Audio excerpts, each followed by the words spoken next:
Ini 3 hal terburuk yang kalian bisa beli di umur 20-an. Tapi gue mulai dengan 1 hal terbaik yang kalian bisa lakuin di umur 20-an. Subscribe. Oke, lanjut. Langsung aja deh. Poin 1, ini berlaku buat mayoritas orang di umur 20-an.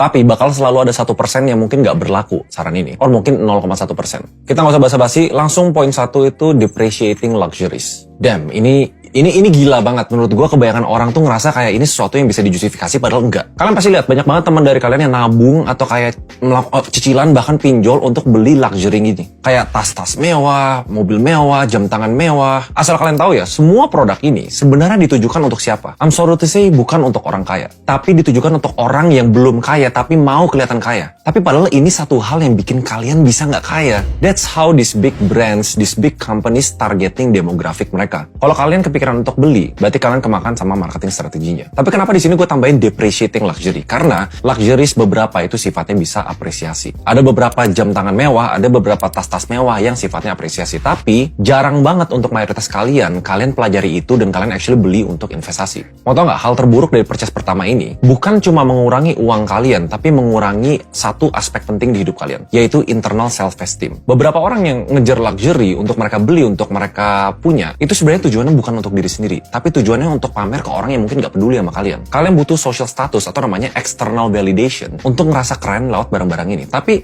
masalah gini, ada studi psikologinya, kalau misalnya kalian selalu mencari external validation atau hal-hal di luar dari diri kalian untuk bikin kalian ngerasa confident, itu tuh bikin internal validation kalian berkurang. Pernah gak ngerasa misalnya kalian lagi sukses di sebuah karir atau kalian baru beli mobil baru, terus kalian dapat tuh dopaminnya, wih keren ya lu punya ini, keren ya lu punya ini. Tapi secara nggak sadar, itu bikin kalian self-esteemnya turun secara internal. Masalahnya momen-momen dimana kalian dapat dopamin itu tuh meningkatkan standar self-esteem atau kayak confidence kalian, oh berarti gue harus segini terus. Tapi eksternal itu fade, gak mungkin dong selamanya mereka muji-muji lu untuk semua barang-barang lu. Lama-lama tuh itu bakal turun, tapi internal kalian nggak naik, baru di sana kalian bakal mulai mempertanyakan diri sendiri, sebenarnya ini tuh worth it nggak sih? Atau gue tuh sebenarnya butuh apa lagi untuk bikin gue ngerasa happy? So poin 1 menurut gue memang salah satu yang paling buruk, yaitu depreciating luxuries. Karena kalian bukan beli barang itu buat kalian sendiri. Again, ini mungkin nggak berlaku untuk 0,1% orang yang kebanyakan duit. Or nanti ada yang cerita, ada case-nya beli jam tangan bikin kita lebih jago ngelobi atau jago networking, silahkan. Cuma buat mayoritas orang, this is a very bad purchase. Especially di umur 20-an. Yang kedua adalah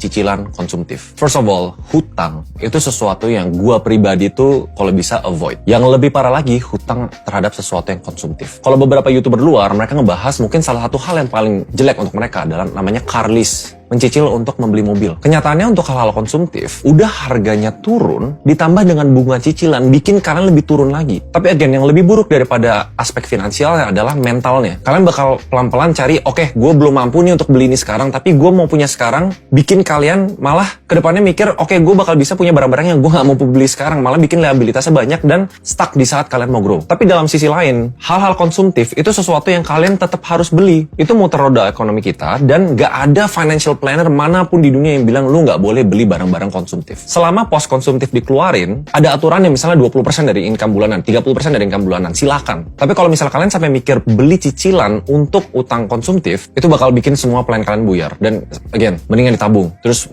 spending untuk konsumtif pas actually punya uangnya. Karena mindset itu ke bawah sampai kalian mati. Itu yang bikin kalian nggak kaya-kaya, dari low ke middle stuck karena selalu pengen hal-hal yang kalian sendiri nggak mampu secara finansial. Yang ketiga adalah barang murah. Ini pun ya, gue tuh merasa gue jadi korban dari worst purchase point ketiga pas gue umur 20 di awal. Pernah nggak kalian ngerasa, oke, 1, good, nggak beli. 2, oke, good. Tapi poin 3, kita hajar itu semua terus bilang, ya udah kalau gitu kita harus beli barang-barang yang murah. Ini pasti banyak dari orang tua yang orang-orang kaya ya. Bahkan orang-orang di keluarga menengah, mereka bilang jangan beli barang-barang murah. Murah dalam tanda kutip. Kalau misalnya kalian ke Tokopedia atau kalian ke e-commerce manapun, kalian filter harga paling murah. Kenyataannya itu bukan hal yang terbaik kalian bisa lakuin. Karena di rumus bisnis ya ada namanya product atau offering. Strategi yang paling bagus adalah menciptakan value. Value itu apa yang didapatkan selaras dengan harga yang kalian bayarkan. Kadang ada case-case-nya di mana kita selalu beli barang paling murah, misalnya dari baju, celana, atau misalnya tas, atau misalnya laptop, sampai second, sampai mana, itu bakal bisa bikin kita spend more money ke depannya. Karena dia nggak tahan,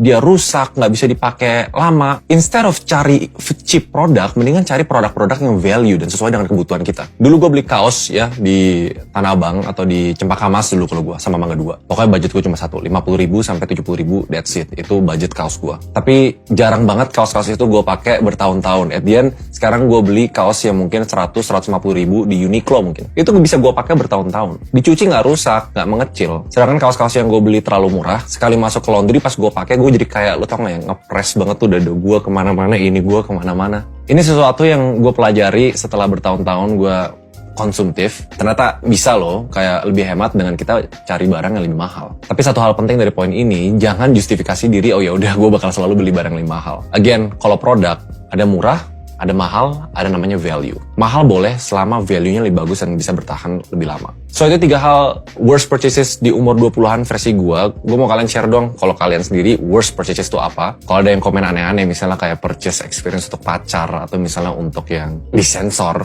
wah kocak sih kalian sih. Tapi ya cerita dong versi kalian worst purchase di umur 20-an itu apa. Mungkin yang di atas umur 30 bisa share, yang 20-an yang kalian ngerasa beli langsung nyesel juga boleh share. I guess that's it, like, comment, subscribe, see you guys in the next video, bye-bye.